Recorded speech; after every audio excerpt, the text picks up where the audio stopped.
Now, when disaster strikes and the power goes out, amateur radio often becomes the first line of communication. Now, each year, Field Day puts those emergency skills to the test in a nationwide exercise involving thousands of radio operators.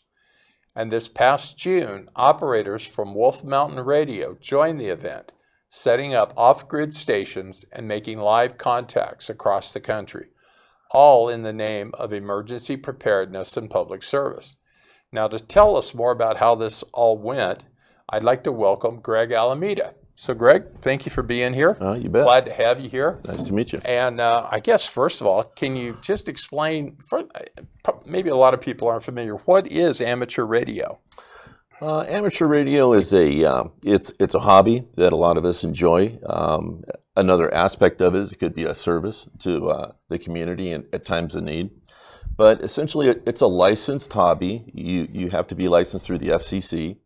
And we operate radios that talk around the world. They talk locally, they talk nationwide, and they could talk in your own community. So it varies. It's very interesting. It's voice communication. It's CW or Morse code. We use various digital formats. So there's many different modes of operation we do as well.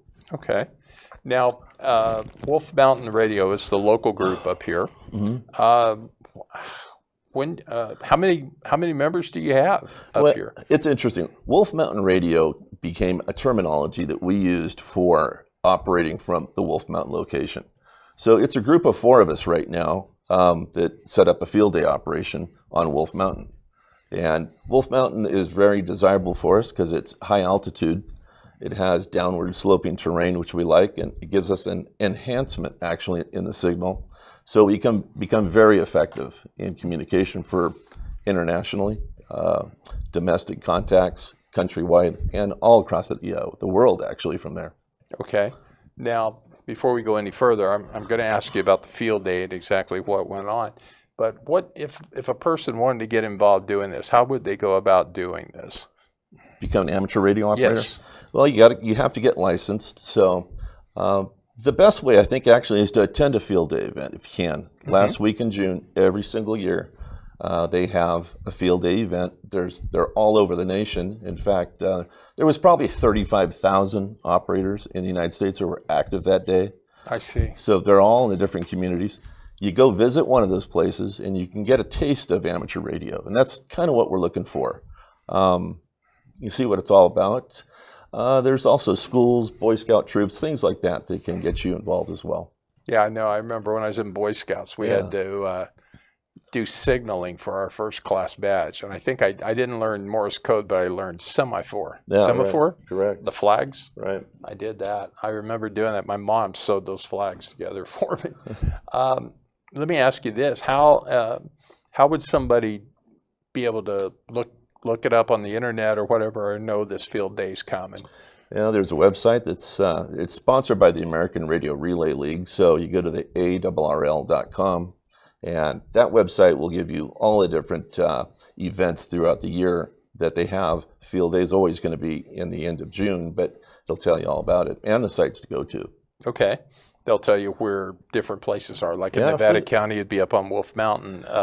Yeah, it could be. I don't know if we were actually registered with them, if they knew. Now, we did contact our local ARRL representative and told them about our operation up there. Mm-hmm. Actually, it mostly came through word of mouth. One of the guys in our crew really handles PR, and so he got it out to the county and did a great job of doing some PR work for us. Mm-hmm. That's what got us probably recognized by you guys. And so it takes individual effort, basically. Okay, great. Now, field day. Exactly what is field day? Can you give me an idea of what's somebody going to see when they come to field day? Well, in our particular situation, we set up a pretty elaborate system. We had a large radio tower there with a pretty good size antenna. We had 3 stations on board at one time. We used generator power. So no grid power. That's the whole thing. They want you to operate out of the house, into the park, on the mountaintop, on the beach, someplace that's portable. And you have to set up the operation with portable power, such as a generator, solar panel, battery operated. And then, the performance of the antennas, the better antenna you have, the better location you have, the better you'll do. So it's about being portable, it's about being emergency, and it's about not being in the house. So in a disaster situation, let's just say you have a massive fire here, God hopes not, but you could have many acres burned, and you would want to be able to set up in a place that's safe and operate from there. So that's one scenario. Okay. Now, let me ask you this. How do you guys interact? You said there's four of you fellows right now. You have any women that are We with don't you? particularly. This is actually our first year setting up in Wolf Mountain. So Okay. it was so successful, they'll probably be there every single year. I mean, one of their members has been doing this since 1973, and Wolf Mountain has been the best site that he's ever used. All right. So we'll Great. do it every year there probably. Now, when you have, as you said, God forbid, we should have a big fire up here, or we have another snowmageddon, as we've had 2 of the last 3 years. Right.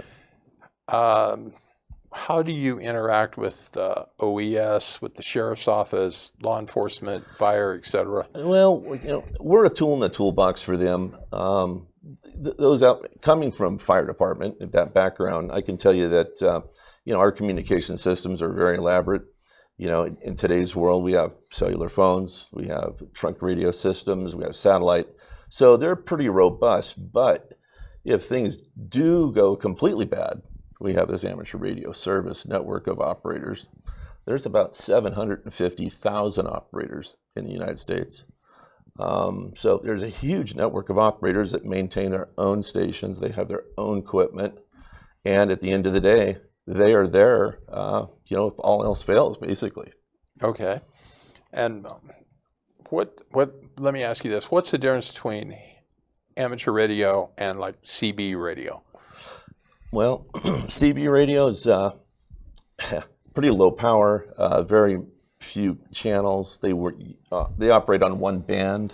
We operate on probably about a half a dozen or maybe a dozen different bands. So we cover the spectrum from very low frequency to ultra high frequency. It's actually much different. Okay. Well, let me ask you this again. What was that website if anybody's interested in getting involved? The ARRL.com. So it'd be ARRL. American Radio Relay League. Okay. Yeah. And that would be the way to get in touch with you guys. Well, that's the way of getting a hold of the broad spectrum. I mean, I guess the big company or the big name behind amateur radio, to get a hold of us personally. We don't really have a way of getting a hold of us in our little deal, but we'll develop something. Yeah. Okay. Yeah. Well, you get a little more established up here. Get your word out. Get the word out about y'all. The plan is to build a pretty significant station, a fixed station on Wolf Mountain. So, going to be working with the county on that. But there's a reason why we're here, and it'll be developing over many years, and we think it's going to be quite promising. We actually think that the station could become an elite station within the United States of America. And what's the definition of an elite station? Good question. So, definition of elite station, number one is location, location, location. Okay. So Wolf Mountain's at 2,600 feet above sea level, so we're that much closer to the ionosphere, if you want to look technically at this. Your basic radio system works line of sight, meaning we have, that antenna has to see the other antenna. We bounce our radio waves off the ionosphere, so we shoot them up towards the sky and bounce them off there, and they go around the world. They just kind of bounce, and they'll propagate all the way around the world. So you can talk to a guy here from here, but you're beaming, and it just keeps bouncing around. That's how you're able to talk to guys overseas or something like that. Yeah, it's called skip. But and then you talked about the different bands. Some operate during the day, some operate down at night. So it's pretty interesting. It's kind of like magic, really. It's really like magic. Okay. Well, you were talking about, I was going to ask you about AM radio and skip, because I mean, that goes back to the some of us that are older, the old AM radio days with Wolfman Jack, where he would be broadcasting out of like Mexico or something. Right. And people could hear him all over the United States. That's pretty much the same thing we do. It operates off a skip. So, yeah, they used to have big broadcast stations like the Voice of America. That's exactly what they did. Is they put big blanket antennas up. They would aim them at Russia, or part of the Cold War system, and they could actually target. They could target countries with those big arrays. All right. We're going to take a short commercial break. Now, don't go away. We've got more to come. We'll continue talking to Greg. Okay, we're back with Greg Alameda from the Wolf Mountain Radio Club Group. I'm not sure what it is. Greg, in finishing this up, anything you want to add that we haven't talked about? Yeah, I wanted to tell you a little bit about the performance that we had up on Wolf. To give you an idea of the amount of contacts that we could make, we started about 2 hours late. So the contest started at 11 a.m. I think we got on the air at 1 o'clock in the afternoon. A representative from Cal OES was there, and we took her on a tour of the location, as well as a local citizen. But we had an operational period probably of about 12 hours out of 24. And we made 2,100 contacts. Meaning we talked to 2,100 people, different individuals, and we contacted every state in the United States, including Alaska and Hawaii. How many countries did you talk to? We don't care about the countries. This is a national thing. But we did talk to several provinces up in Canada, but it wasn't a DX We're looking for United States operators to keep it. But I thought that's an interesting stat for you to understand the effectiveness of the hobby and what amateur radio can do. Okay. Well, thank you for coming in, Greg. Glad to have you here. Yeah. It was very interesting, and we'll look for a added first Saturday in June? Last weekend of June. Last Saturday in June of each year. So mark that on your calendars. And we're going to take another short commercial break. Now, don't go away. We've got more to come. And thank you again, Greg. Yeah, you betcha. All right. Take care, my man. Thank you.